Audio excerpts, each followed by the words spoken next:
el descubrimiento de la teoría cuántica fue enormemente útil como herramienta científica e hizo posible muchas de las tecnologías de hoy en día, en realidad planteó más preguntas que respuestas. Muchas de estas preguntas las ilustra el famoso experimento de la doble rendija, que incluso hoy en día les acelera el pulso a los físicos. El experimento de la doble rendija es en realidad una metáfora para explicar la dualidad onda-partícula. En la física clásica tenemos ondas, como las sonoras o las electromagnéticas, y también tenemos partículas como las bolas de billar. Pero a partir de la mecánica cuántica, una partícula como un electrón a veces también puede comportarse como una onda. El experimento de la doble rendija es muy emocionante para los físicos y muy fascinante para todos los interesados por la mecánica cuántica, porque contiene la esencia de la mecánica cuántica.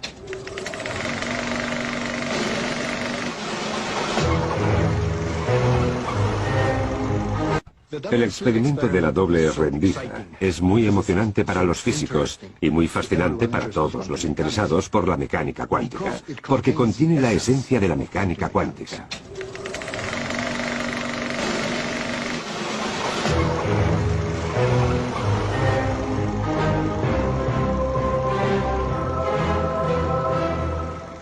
Double-slit experiment. A beam of electrons strikes a baffle with two narrow parallel slits in it, and then a screen.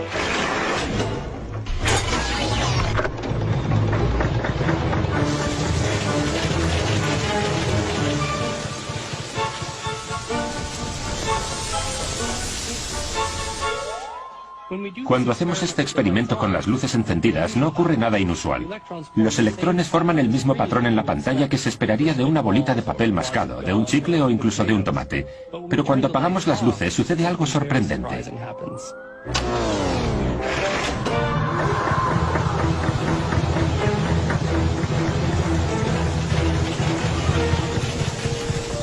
What one observes on the screen is a series of maxima and minima. Esta serie de máximos y mínimos se denomina patrón de interferencias. Los máximos son los sitios donde se acumulan los electrones. Los mínimos son los lugares que evitan. El patrón de interferencia es lo que esperaríamos ver al enviar ondas, no partículas, a través de la doble rendija.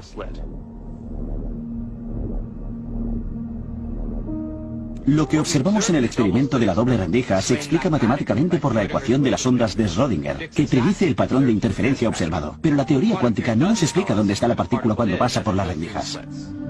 The essential difference between classical and quantum physics is that in classical physics one can predict both the positions and the velocities of particles, whereas in quantum theory one can't predict either. ¿Por qué es diferente el patrón de la pantalla según esté la luz encendida o apagada? En la física clásica, estamos acostumbrados al universo que funciona independientemente de que nosotros lo entendamos o no. Podemos observarlo, pero nunca cambia. Funciona según sus propias normas. Pero este no es el caso de la mecánica cuántica, donde si observamos algo, cambia su comportamiento. Pero ¿cómo es posible que en el mundo cuántico, solo por medio de la observación, podamos afectar el modo de comportarse de algo? En nuestro día a día, observar solo significa mirar, es una actividad pasiva. Pero hay que recordar que la observación siempre requiere luz, y en el mundo cuántico la luz viene en fragmentos llamados fotones. Para verlo, vamos a apagar las luces del cine de nuevo y ver exactamente lo que quieren decir los científicos cuando usan las palabras observación y medición. Para observar cómo pasan los electrones por las dos rendijas, hay que arrojar luz sobre ellos, pero al hacerlo los fotones pueden causar que los electrones se comporten de un modo diferente. En este caso, los fotones hacen que los electrones se comporten como partículas, por lo que el patrón de interferencia en la pantalla desaparece. Y ahora que sabemos lo que pasa cuando las luces están encendidas, la pregunta es, ¿qué pasa cuando las luces están apagadas? Sobre esta cuestión los científicos tienen diferentes opiniones y algunas teorías impactantes. Del experimento de la doble rendija se desprende que mientras un objeto cuántico no se mide o no interacciona mucho con su entorno, por lo general no tiene una posición definida. Normalmente se distribuye en muchas posiciones, es lo que se denomina superposición cuántica. Los objetos cuánticos se comportan como si pudieran ser y pudieran hacer varias cosas al mismo tiempo. Los electrones pueden pasar por dos ranuras diferentes a la vez. Esto me recuerda a Yogi Berra, que dijo: cuando llego a una bifurcación en el camino, la cojo. Estas ideas radicales demostraron hasta qué punto las superposiciones cuánticas pusieron en tela de juicio la noción clásica de la realidad. Pero estas ideas inquietaron a muchos científicos, entre ellos a Erwin y Schrödinger, quien se dio cuenta de que si se aplicaran las superposiciones al mundo cotidiano, darían lugar a predicciones extrañas. Para ilustrar este punto, concibió un experimento Gedanken. Un experimento Gedanken es un experimento mental, es decir, un experimento imaginario que nos permite centrarnos en alguna cuestión conceptual. Si realmente comprendemos una teoría, deberíamos ser capaces de decir lo que predice la teoría en cualquier tipo de situaciones, incluidas las que no se pueden llevar a cabo en un laboratorio. El famoso experimento mental de Schrödinger se conoce como el gato de Schrödinger. El gato de Schrödinger es una especie de parábola sobre la idea de la superposición cuántica. A Schrödinger le perturbaban las implicaciones de la teoría cuántica. Aparentes paradojas de la mecánica cuántica. Quería demostrar lo absurda que era la mecánica cuántica. Y para ello se le ocurrió un experimento Gedanken. Un experimento mental. La idea era la siguiente: cogemos un gato. ¿Un gato? Un gato. Un gato con mala suerte. Y lo metemos en una caja, totalmente aislado del exterior. En la caja también hay un martillo y una probeta. Llena de cianuro. Cianuro. Además, la caja también tiene un mecanismo de control accionado por un solo átomo que puede descomponerse radioactivamente. Cuando el átomo se descompone, el detector activa el martillo, de modo que se rompe el vial y se libera el cianuro. Y eso matará al gato. Y el gato morirá. Y si no se emite la partícula, no se libera el veneno y el gato no muere. Ahora supongamos que después de, digamos, una hora, hay una probabilidad del 50% de que el contador Geiger haya detectado algo. Hasta que no miremos dentro, existe la posibilidad de que el gato esté o bien vivo o bien muerto. Si creemos en la mecánica cuántica, el gato en ese momento se encuentra en un estado en el que está a la vez vivo y muerto.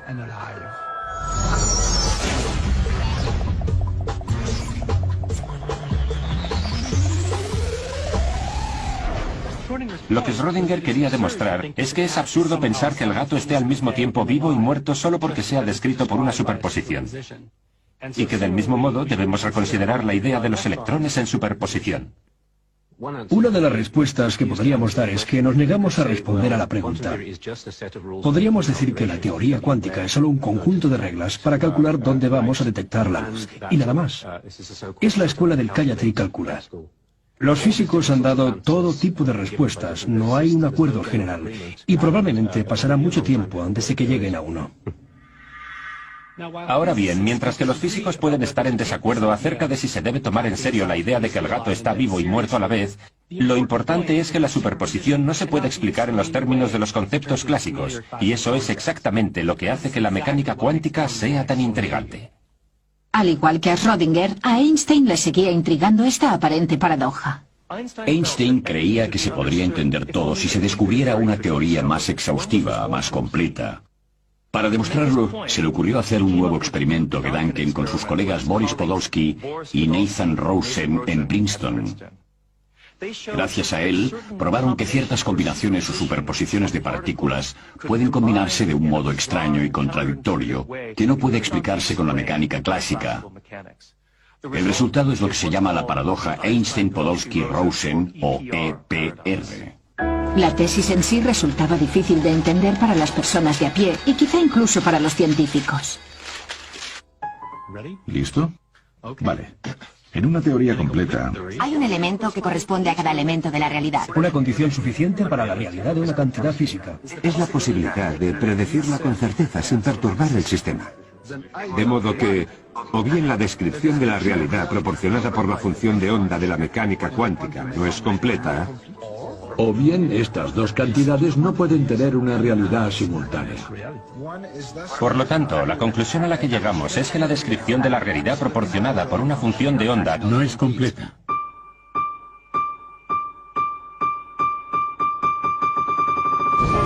¿qué significa esta afirmación tan compleja? Según la mecánica cuántica, es posible que dos partículas estén tan estrechamente entrelazadas que forman un solo sistema en el que ninguna de las partículas tienen un estado cuántico por sí misma. Lo que Einstein, Podolsky y Rosen hicieron fue coger un par de partículas así y separarlas muy lejos, tal vez a años luz de distancia.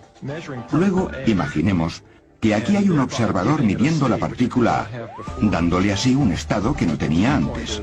La idea clave es que al realizar la medición, también se está determinando el estado de la partícula B, un estado que, según la mecánica cuántica estándar, no existía previamente. Para Einstein esto era imposible. ¿Cómo era posible que medir una cosa aquí afectara instantáneamente a algo que está a años luz de distancia? De modo que él y sus colaboradores concluyeron que el estado de la partícula B debía existir con anterioridad y que por lo tanto la mecánica cuántica estaba incompleta. La idea de medir una cosa aquí y que cambie algo que está muy lejos es lo que Einstein llamaría una espeluznante acción a distancia. Einstein creía que el mundo debía ser reconocible a la larga, que ahí fuera tenía que haber una realidad, y eso desafiaba la mecánica cuántica. Así no funcionaba. A Einstein no le gustaba esa idea que provocó su famoso comentario: Dios no juega los dados con el universo. Muchos de los físicos cuánticos iniciales, Einstein incluido, esperaban que una teoría más exhaustiva estuviera libre de las aparentes contradicciones de la mecánica cuántica. Algunos científicos incluso tenían la esperanza de que los elementos cuánticos extraños desaparecieran. Después de que Einstein introdujera en 1935 el concepto de lo que llamó espeluznante acción a distancia, fue el físico austríaco Erwin Schrödinger quien denominó este fenómeno en alemán Beschränkung, entrelazamiento en español.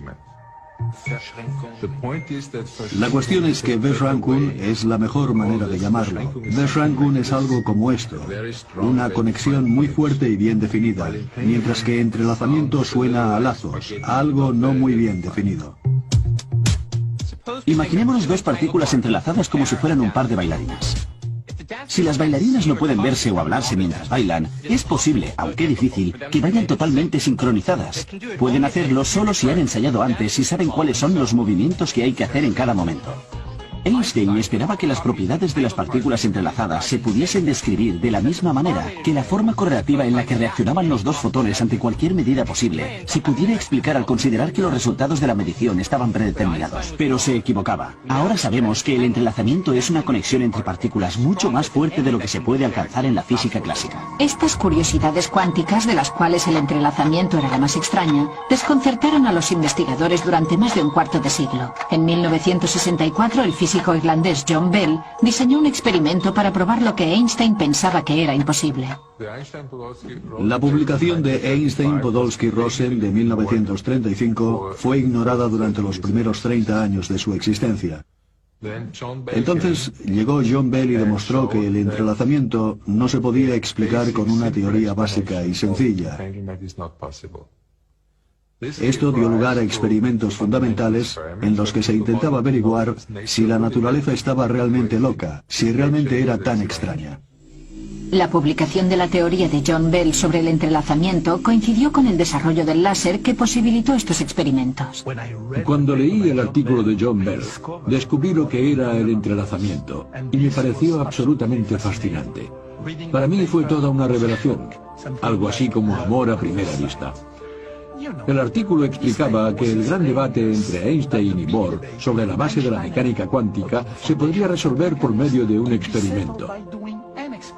Yo era el experimentador y quería participar en la solución de ese debate. El experimento se basa en producir pares de fotones que volarán en dirección opuesta y luego, cuando estén a 12 metros de distancia el uno del otro, medirlos exactamente en el mismo instante. Y la idea es que las dos mediciones separadas por 12 metros deben ser independientes del concepto de relatividad. Con eso quiero decir que lo que mido por un lado no debería poder influir en el resultado de la medición en el otro lado. Ese es el punto esencial. La relatividad espacial nos dice que nada puede viajar más rápido que la luz, lo que significa que lo que hago aquí no tiene tiempo para llegar hacia el otro extremo del experimento. Y para eso era necesario que yo pudiera cambiar la orientación de los polarizadores en pocos nanosegundos. Conseguir hacerlo era crucial para el experimento. Y lo que hice fue medir la polarización de cada fotón. Los fotones se pueden polarizar vertical, horizontalmente o en diagonal a 45 grados. Pero la pareja de fotones entrelazados con resonancia paramagnética electrónica están polarizados al mismo tiempo vertical y horizontalmente. Es algo muy extraño. Tan extraño como el gato de Schrödinger, que está vivo y muerto. Y ahora la pregunta es, ¿cuál es el resultado de las mediciones? El resultado que obtuve fue lo que predecía la mecánica cuántica, que es que cualquiera que sea la dirección de la medición de un lado, si optamos por medir en la misma dirección en el otro lado, descubrimos que los dos fotones se alinean en la misma dirección.